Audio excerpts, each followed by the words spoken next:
我准备好了。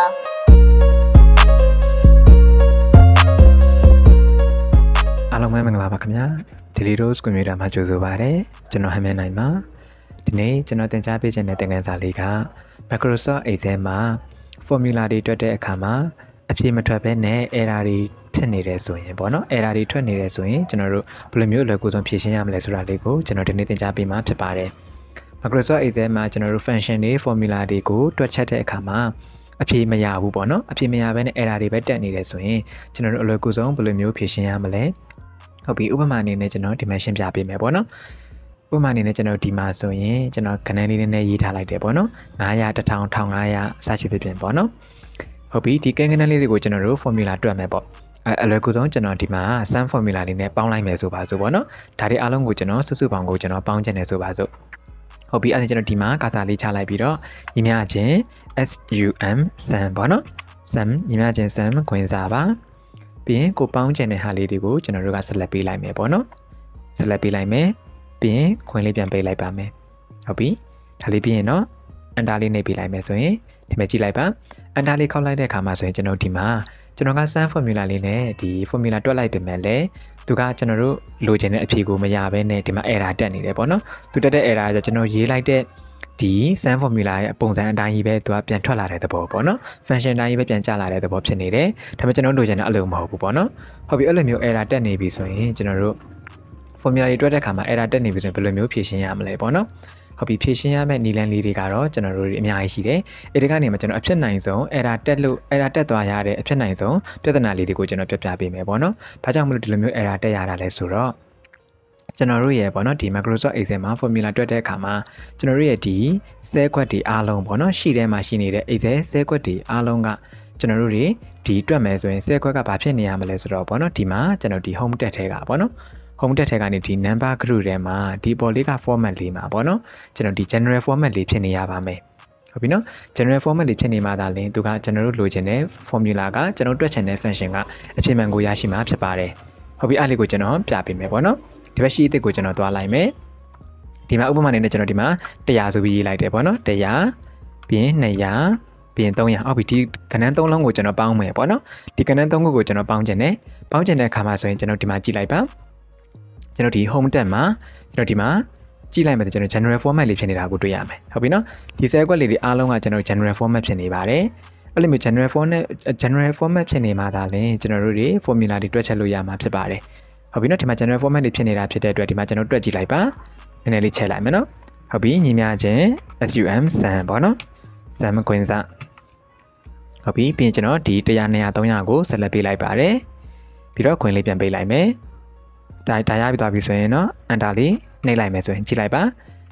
ကျွန်တော်တို့အဖြေမှန်600ဆိုတာကိုရရှိတယ်ပေါ့နော်အကြောင်းလေးထည့်လိုက်ပါမယ်ဟုတ်ပြီဒီမှာ600ကိုရရှိမယ်ဟုတ်ပြီဒါဆိုရင်တော့ကျွန်တော်တို့ကဘယ်လိုဖြစ်ရမလဲဆိုတော့ကျွန်တော် formula တွေတွက်တဲ့အခါမှာ function တွေအသုံးပြုတဲ့အခါမှာဆိုရင်ကျွန်တော်တို့ကဘာလုပ်ပြရမလဲဆိုတော့ကျွန်တော်တို့ရဲ့ cell ကွက်တွေပေါ့နော်ဒီရှိထဲမှာရှိနေတဲ့ cell ကွက်တွေ Excel cell ကွက်တွေအားလုံးကဒီ general format ဖြစ်နေရမယ်ဟုတ်ပြီနော် general format ဖြစ်နေမှသာလျှင်ကျွန်တော်တို့ဒီလိုမျိုး formula တွေကအဖြစ်မှန်ကိုရရှိမှာဖြစ်တယ် error မတက်ဘဲနဲ့ error ကင်းရှင်းနဲ့ကျွန်တော်တို့လိုချင်တဲ့အဖြေကိုရရှိမှာဖြစ်ပါတယ်ဟုတ်ပြီဥပမာအနေနဲ့ကျွန်တော်ဒီမှာ100ကို100မဟုတ်တော့ဘူးကိုကကျွန်တော်200ဆိုပြီးပြောင်းလိုက်တယ်ဆိုပါစို့ပြီးရင် enter ခေါက်လိုက်မယ်ဆိုရင်လည်းဒီမှာကျွန်တော်တို့900ဆိုတဲ့အဖြေကို auto ပြောင်းသွားတာကိုတွေ့ရမယ်ပေါ့နော်ဒါကြောင့်မလို့ပထမအဆုံးတစ်ချက်အနေနဲ့ကကျွန်တော်တို့တွေ formula လေးတွက်တဲ့ function တွေသုံးတဲ့အခါမှာ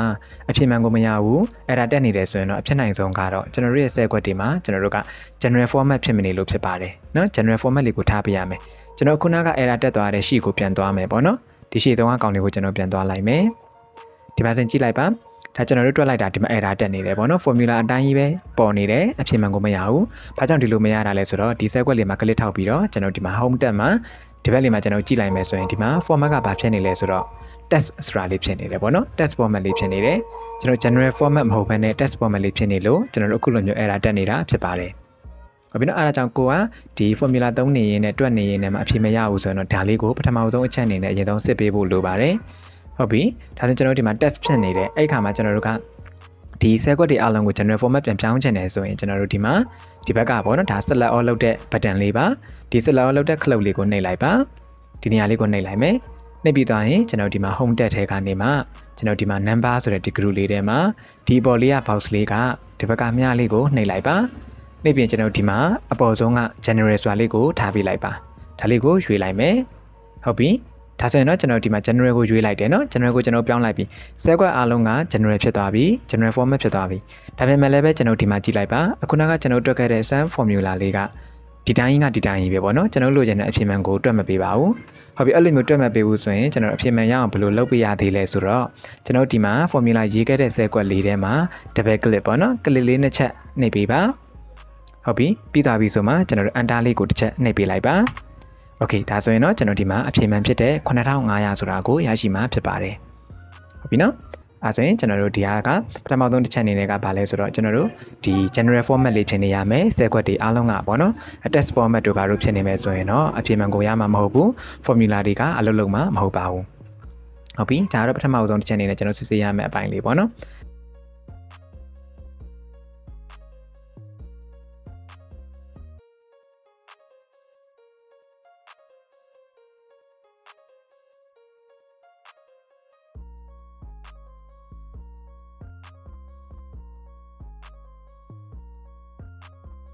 နောက်ပြီးရင်ကျွန်တော်ဒီမှာပေါ့နော်ဒီမှာကျွန်တော်တို့ရှိမယ်ကျွန်တော်ဒီမှာဆိုရင်ကျွန်တော်တို့ပေါ့နော်error လေးတက်နေရပေါ့နော်ဘာကြောင့်လဲဆိုတော့ကျွန်တော်ဒီမှာဆိုရင် home tab ထဲမှာကျွန်တော်ကြည့်လိုက်မယ်ဒီမှာtest formula လေးဖြစ်နေတယ်ပေါ့နော်အဲ့လို formula လေးတက်နေတယ်ဆိုရင် formula ဖြစ်နေsorry ကျွန်တော်ဒီ error ဖြစ်နေတယ်ဆိုရင်ကျွန်တော်တို့ကကျွန်တော်ရေးထားတဲ့ကဏ္ဍလေးတွေကကျွန်တော်ဘယ်လိုဖြစ်နေလဲဆိုတော့ဒီဘက်မှာပေါ့နော်ဒီဆဲကွက်လေးရဲ့ဒီဘက်ဘက်အပေါ်ထောင်လေးမှာကျွန်တော်တို့ဒီမှာအစိမ်းရောင်တူရီကန်လေးနဲ့ပြနေရလေးကိုတွေ့ရမယ်ဟုတ်ပြီနော်ပြီးတော့ဒီဘက်ညာဘက်လေးမှာကျတော့ဒီမှာ error sign လေးပေါ့နော်ဒီကျွန်တော် error တက်နေတဲ့ဆိုပုံစံလေးကိုတွေ့ရမယ်ပေါ့နော်ဟုတ်ပြီအဲ့ခါမှာကျွန်တော်တို့ကဒီမှာနော် test ကျွန်တော်ဒီမှာ test format ဖြစ်နေတယ်ဒါကိုကျွန်တော်ဒီမှာတွက်ကြည့်လိုက်မယ်ပေါ့နော်ညီမချင်း sum formula နဲ့ကျွန်တော်ဒီမှာတွက်လိုက်မယ်ဒါကိုကျွန်တော်ဆက်လက်ပေးလိုက်တယ်ပြီးတော့ခွင့်ပိတ်မယ်ပြီးရင် enter လေးနှိပ်လိုက်မယ်ဆိုရင်ဒီမှာကြည့်လိုက်မယ်နော်ကျွန်တော်ဒီမှာလိုချင်တဲ့ဖြေမရဘူး error ဖြစ်နေပါတယ်ဟုတ်ပြီအဲ့ဒါကြောင့်ကျွန်တော်တို့ကခုနကပြောခဲ့သလိုပဲဘာလုပ်ပေးရမလဲဆိုတော့ဒီမှာကျွန်တော် general format လေးပြင်ပေးရမှာဖြစ်တယ်အဲ့ဒါကြောင့်ကျွန်တော်ကဒီမှာဆဲကွက်လေးကိုဒီမှာ select all လုပ်လိုက်ပါတယ်ပြီးရင်ကျွန်တော်ဒီမှာ box လေးမှာနှိပ်လိုက်ပြီးတော့ general လေးကိုရွေးလိုက်ပါတယ် okay အဲ့ဒီခါမှာကျွန်တော်တို့ဒီမှာ general ဖြစ်သွားပြီပေါ့နော် general format ပြောင်းလိုက်ပြီးအဲ့ကျွန်တော်တို့ကဒီမှာအဖြစ်မှန်မပြောင်းသေးဘူးအဖြစ်မှန်ကိုမရသေးဘူးဖြစ်တဲ့အတွက်ဒီဆဲကွက်လေးထဲမှာ double click ထောက်ပေးလိုက်မယ်ဟုတ်ပြီပြီးသွားပြီဆိုရင်တော့ enter လေးနှိပ်ပေးလိုက်မယ်အဲ့ဒီခါမှာကျွန်တော်ဒီမှာကြည့်လိုက်ပါ0ဆိုပြီးတော့ရတယ်ပေါ့အခုနောက်ကလည်းမျိုး error တော့တက်မနေတော့ဘူး formula ကတော့အလုပ်လုပ်နေပြီပေါ့နော် formula ကတော့သူက function ကတော့မှန်ကန်နေပါပြီဒါပေမဲ့လည်းအဖြေက0ဆိုပြီးရနေတယ်ကျွန်တော်ဒီမှာ100 200 300 400 500ပေါင်းတာက0ဆိုတဲ့အဖြေကတော့မဟုတ်ဘူးပေါ့နော်မှားနေပါတယ်ဒါဆိုရင်ဘာကြောင့်မှားရတာလဲပေါ့နော်ကျွန်တော်ဒီမှာဆဲကွက်လေးတွေကိုကျွန်တော် click ထောက်ပြီးတော့ select လုပ်လိုက်တယ်ပေါ့နော် select လုပ်ပြီးတော့ဒီမှာကြည့်ကြည့်မယ်ဆိုရင်လည်းကျွန်တော် general format ပြောင်းမိတာပါနော်ဒီ sheet တစ်ခုလုံးမှာရှိနေတဲ့ဆဲကွက်တွေအားလုံးကိုလည်း general format ပြောင်းမိတာဒါပေမဲ့လည်းဒီမှာ sum formula လေးနဲ့တွက်လိုက်တဲ့အခါမှာကျတော့အဖြေက0ဆိုပြီးပြနေတယ်။ဘာကြောင့်ဒီလိုမျိုးပြရတာလဲဆိုတော့ကျွန်တော်ခုနကပြောခဲ့သလိုပဲဒီဆဲကွက်လေးတွေကိုကြည့်မယ်ဆိုရင်ဆဲကွက်လေးတွေရဲ့ပေါ့နော်ဒီနံပါတ်ရေးထားတဲ့ဆဲကွက်လေးတွေရဲ့ဘက်ဘက်အပေါ်အချမ်းလေးမှာတူရီကန်အစိမ်းရောင်လေးကိုမြင်ရမယ်။ပြီးတော့ညာဘက်လေးမှာဒီလိုမျိုးလေး error ပုံစံလေးမြင်ရမယ်။ဒါဘာကိုပြောချင်တာလဲဆိုတော့ကျွန်တော်တို့အခုရေးထားတဲ့ဒီကိန်းဂဏန်းတွေကပေါ့နော်ကျွန်တော်ဒီဂဏန်းတစ်ခုအနေနဲ့မဟုတ်သေးဘဲနဲ့သူကစာသားတစ်ခုအနေနဲ့ဖြစ်နေတာ error တက်နေတာဖြစ်ပါတယ်။ဟုတ်ပြီနော်ဒါကြောင့်မလို့ကျွန်တော်ကဒီမှာဒီ equal လေးကိုထောက်ကြည့်မယ်ဆိုရင်လည်းဒီမှာ error ပုံစံလေးနဲ့ပေါ့နော်ဒီခဏလေးကိုထောက်ကြည့်မယ်ဆိုရင် error ပုံစံလေးနဲ့ပြောချင်တာကဒီခဏလေးအားလုံးအဲ့ error လေးတက်နေတာပေါ့နော်ဟုတ်ပြီအဲ့လို error လေးဖြစ်နေတယ်ဆိုရင်ကျွန်တော်ဘယ်လိုလုပ်ရမလဲဆိုတော့ဒီတစ်ခွက်ချင်းစီကိုလည်းပြင်လို့ရတယ်လို့မျိုးအားလုံးကိုတစ်ပြိုင်နက်တည်းပြင်ချင်တယ်ဆိုရင်အားလုံးကို select ပေးလိုက်ပါဟုတ်ပြီပြီးရင်ကျွန်တော်ဒီမှာရှိတယ်ပေါ့နော်ဒီဘက်က error ပုံစံလေးပါအဲ့ဒီ error ပုံစံလေးကိုကျွန်တော်ဒီဘက်ကအများလေးကိုနှိပ်လိုက်ပါနှိပ်လိုက်ပြီးရင်ကျွန်တော်ဒီမှာ convert to number ဆိုတာလေးရှိပါတယ်နော် convert to number လေးကိုတစ်ချက်နှိပ်ပေးရမှာဖြစ်ပါတယ်နှိပ်လိုက်မယ်โอเคနှိပ်လိုက်ပြီဆိုရင်ကျွန်တော်ဒီမှာကြည့်လိုက်ပါအဖြစ်မှန်ဖြစ်တဲ့1500ဆိုတာကိုရရှိမှာဖြစ်ပါတယ်ဟုတ်ပြီနော်ဟုတ်ပြီအဲဆိုရင်ကျွန်တော်တို့ကဘယ်လိုလုပ်ပြရမလဲဆိုတော့အခုနကလိုမျိုး error တက်နေတယ်ဆိုရင်တော့ general format ပြောင်းပေးတာကိုမှ error တက်နေတယ်ဆိုရင်တော့ဒီခုလိုမျိုး error လေးကိန်းဂဏန်းတွေအားလုံးကိုကျွန်တော်ဆက်လက်ပြီးတော့အခုနကလိုလုပ်ပေးရမှာဖြစ်ပါတယ်ဟုတ်ပြီနော်ဟုတ်ပြီအဲ့ဒါပြီးတော့ကျွန်တော်တို့ဗာလေးရှိအောင်မလဲဆိုတော့error လေးတွေတက်တဲ့ပုံစံလေးကပေါ့နော်ဥပမာအနေနဲ့ကိုကပေါ့နော် ဥပမာအနေနဲ့ကိုကပေါ့နော်အခုနကလည်းကျွန်တော်ကကိန်းကနန်းလေးတွေကပေါ့နော်ဒီလိုကလစ်ထောက်လိုက်တဲ့အခါမှာ error သင်္ကေတလေးပြနေတယ်ပေါ့နော်ဒါပေမဲ့ကျွန်တော်တို့ကerror သင်္ကေတမပြဘဲနဲ့လေ sum formula မှာကျွန်တော်တို့အဖြေမှမရဘူးဖြစ်နေတဲ့အခါမျိုးမှာဆိုရင်ရောဘယ်လိုလုပ်ရမလဲပေါ့နော်တကယ်လို့ကိုယ့်ရဲ့ဒီကိန်းကနန်းလေးတွေကခုနကလို error ပုံစံလေးမပြခဲ့ဘူးဆိုရင်ကျွန်တော်တို့ဘယ်လိုလုပ်ပြရမလဲဆိုတော့ဒီပေါ့နော်ဟုတ်ပြီကျွန်တော်ဒီမှာလုပ်လိုက်မယ်နော်ကျွန်တော်ပြပေးမယ်ဒါလေးကိုကျွန်တော် delete နဲ့ဖြတ်လိုက်မယ်ဟုတ်ပြီဥပမာအနေနဲ့ပေါ့နော်ကျွန်တော်ဒီမှာဒီကောင်လေးကိုကျွန်တော်တွက်လိုက်မယ်နော်ညီမချင်းစံပေါ့နော်ခါရဲကျွန်တော်နားလဲသွားအောင်လို့နော်ဥပမာလေးလုပ်လိုက်ပါမယ်ဟုတ်ပြီဒီမှာကျွန်တော်ခုနကပြောသလိုပဲဒီမှာ test format ဖြစ်နေတာဖြစ်တဲ့အတွက်ဒီမှာ error တက်နေတယ်ပေါ့နော်အဲ့အတွက်ကျွန်တော်ဒီမှာ set code တွေအားလုံးကို select ပေးလိုက်တယ်ပြီးရင် general format လေးကိုကျွန်တော်တို့တွေချိန်လိုက်မယ်ပေါ့ဟုတ်ပြီ general format ကိုပြောင်းလိုက်ပြင်မယ်လည်းပဲဒီမှာကျွန်တော်တို့တွေမပြောင်းသေးဘူးပေါ့နော်မပြောင်းသေးဘူးဆိုရင်ဒီ formula တွက်ထားတဲ့ set code ထဲမှာ double click နဲ့ချက်ထောက်ပေးလိုက်ပြီးရင်ကျွန်တော်တို့ enter ခောက်ပေးလိုက်ပါဒါဆိုရင်0ဆိုပြီးရပြီ formula ကတော့ကျွန်တော်တို့အသက်ဝင်နေပြီဒါပေမဲ့လည်းအဖြေက0ဆိုပြီးပေါ်နေသေးတယ်အဲ့ဒီခါမှာကျွန်တော်ခုနကပြောသလိုဒါတွေကဘာကြောင့်အဲ့လို0လို့ပေါ်ရတာလဲဆိုတော့ဒီကိန်းကနန်းလေးကိုထောက်ကြည့်လိုက်မယ်ဆိုရင်ဒီဘက်မှာကျွန်တော်တို့ဒီ error ပုံစံလေးပြနေတယ်ဒီဘက်အပေါ်လေးမှာကျွန်တော်ဒုတိယအစိမ်းရောင်လေးပြနေတယ်ဒါကြောင့်မလို့ဒါ error တက်နေတာဖြစ်တယ်ပေါ့နော်ကိန်းကနန်းတစ်ခုအနေနဲ့မဟုတ်သေးတာဖြစ်တဲ့အတွက်ဒီလိုမျိုး error တက်နေတာအဲ့လိုမျိုးကျွန်တော်တို့ဒီမှာ error ပုံစံလေးခုကတော့ပေါ်တယ်ပေါ့ဒီကလိုများတခြားတစ်ခါတည်းမှာမပေါ်ဘူးပဲဖြစ်နေတယ်ဆိုရင်ရောဘယ်လိုလုပ်ရမလဲပေါ့နော်ပေါ်တာကတော့များပါတယ်ပေါ့နော်မပေါ်ဘဲနဲ့ကျွန်တော် error ပုံစံလေးလည်းမပေါ်ဘူးမပေါ်ဘဲနဲ့ကျွန်တော်အဖြေမှန်ကလည်းမရဘူးဆိုရင်ဘယ်လိုလုပ်ရမလဲဆိုတော့အခုနကလိုပဲ set code တွေကို select ပေးလိုက်မယ်ပေါ့နော် select ပေးလိုက်ပါပြီးသွားရင်ကျွန်တော် error ပုံစံလေးမပေါ်တာဖြစ်တဲ့အတွက်ဒီပေါ်လေးက formula ဆိုတဲ့ tab လေးကိုတွားလိုက်ပါ formula tab လေးကိုတွားလိုက်မယ်ပြီးကျွန်တော်ဒီမှာဒီပေါ့နော် formula audition ဆိုတဲ့အထဲမှာကျွန်တော်တို့ဒီအပေါ်လေးမှာ error checking ဆိုတာလေးရှိပါတယ်ဒီ error checking လေးရဲ့ဒီဘက်ကအများလေးကိုတစ်ချက်နှိပ်လိုက်ပါနှိပ်လိုက်ကျွန်တော်ဒီအပေါ်လေးမှာ error checking ဆိုတာလေးကိုနောက်တစ်ခါထပ်ပြီးတော့နှိပ်ပေးလိုက်ပါဒါဆိုရင်ဒီလို box လေးကြာလာမယ်အဲ့ဒီခါမှာကိုကဒီမှာ convert to number ဆိုတာလေးကိုတစ်ချက်နှိပ်ပေးလိုက်ပါဟုတ်ပြီဒီခါမှာကျွန်တော်ဒီမှာကာစာလေးကဒီ200ဆိုတာကိုရောက်သွားမယ်ပေါ့နော်အဲ့200အတွက်ကိုလည်းကျွန်တော်တို့ကဒီမှာ convert to number ကိုနှိပ်ပေးလိုက်ပါအဲ့ဒီခါမှာဒီမှာ select လေးက300ကိုရောက်သွားမယ်300ကိုလည်းပဲကျွန်တော်တို့ကဒီမှာ convert to number လေးကိုနှိပ်ပေးလိုက်ပါ okay ဒါဆိုရင်ဒီလိုမျိုး box လေးကြာလာမယ်ပေါ့နော် the error check is complete ပေါ့ error မရှိတော့ဘူးပေါ့ဟုတ်ပြီဒါဆိုရင်ကျွန်တော်တို့ okay လေးနှိပ်ပေးလိုက်ပါဒါဆိုရင်ရပါပြီဒီမှာကြည့်လိုက်ပါအခုနကလို0မဟုတ်တော့ဘဲနဲ့600ဆိုပြီးတော့ပြောင်းသွားတယ်ပေါ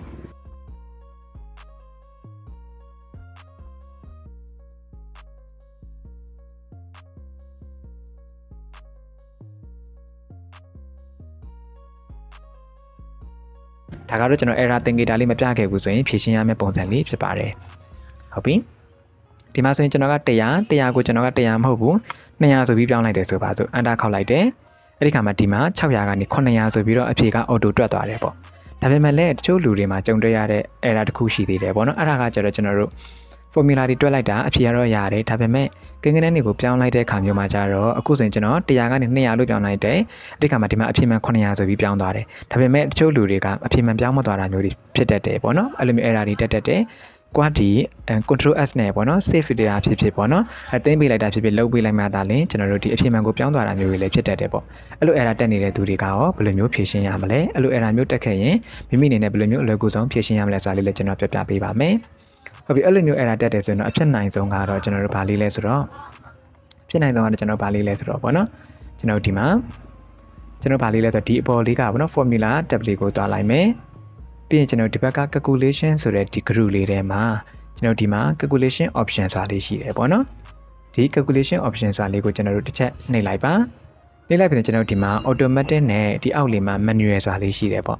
အဲ့ဒီနေရာလေးမှာကျွန်တော်တို့ကဘာကိုရွေးမိထားတာလဲဆိုတော့ manual ကိုရွေးမိထားလို့ဖြစ်ပါတယ်ဟုတ်ပြီနော်ဥပမာအနေနဲ့ကျွန်တော်ဒီမှာ manual လေးကိုရွေးလိုက်ပါမယ်ဒါလို့ဆိုတော့ကျွန်တော်ဒီမှာ automatic မှာ MNJ လေးဖြစ်နေတယ်နော်ဒါကိုကျွန်တော်က manual လေးကိုရွေးလိုက်မယ်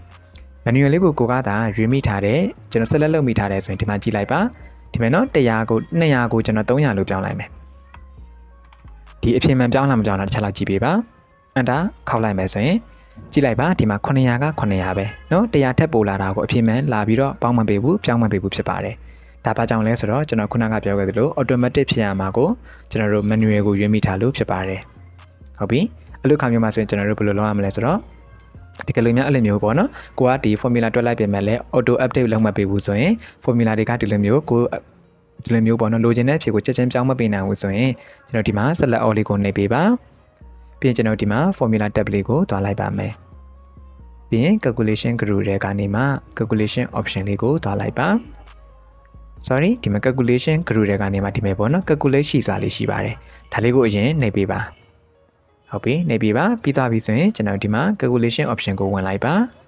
ဝင်ပြီးသွားရင်တော့ခုနကကျွန်တော်ပြောတဲ့ menu တွေကနေပြီးတော့ automatic လေးကိုပြန်ပြီးပြောင်းပေးလိုက်ပါဟုတ်ပြီဒါဆိုရင်တော့ရပါပြီကျွန်တော်ဒီမှာအဖြေက300sorry အဖြေက800ပေါ့နော်300မဟုတ်ဘူးကျွန်တော်က100ပဲဆိုပါစို့100လို့ပြောင်းလိုက်မယ်အန်တာခောက်လိုက်မယ်ဆိုရင်ဒီမှာကြည့်လိုက်ပါအဖြေ600ဆိုပြီးပြောင်းသွားမယ်ဟုတ်ပြီနော်တကယ်လို့ကိုကခဏနေပြောင်းလိုက်တဲ့အခါမှာ formula ကအလိုလျောက်တွက်မပေးဘူးပြောင်းမပေးဘူးဆိုရင်တော့ကျွန်တော်ခုလိုပြောလို့ဒီလိုမျိုးအဲ့ဒါလေးတက်နေတာဖြစ်နိုင်ပါတယ်ဒါကြောင့်မလို့ဒီလိုနည်းလေးနဲ့ဖြည့်ရှင်းလို့ရပါတယ်ဒီကလေးများဖြစ်နေတယ်ဆိုရင်ဒီလိုမျိုး formula tab ကနေသွားတဲ့နည်းလမ်းလေးရှိသလိုပဲပေါ့နော်ဒါပေမဲ့ဒုတိယနည်းလမ်းလေးကိုလည်းကျွန်တော်ပြပေးပါမယ်အဲ့ဒုတိယနည်းလမ်းလေးကတော့ကျွန်တော်ဒီမှာ find tab လေးကိုသွားလိုက်ပါပြီးရင်ဒီအောက်ဆုံးလေးက option ဆိုတာလေးကိုသွားလိုက်ပါဟုတ်ပြီဒီလို excel option box လေးကြာလာမယ်အဲ့ဒီကနေကျွန်တော်တို့ဒီမှာ formula ဆိုတာလေးရှိတယ်ပေါ့နော် formula လေးကိုဝင်လိုက်ပါ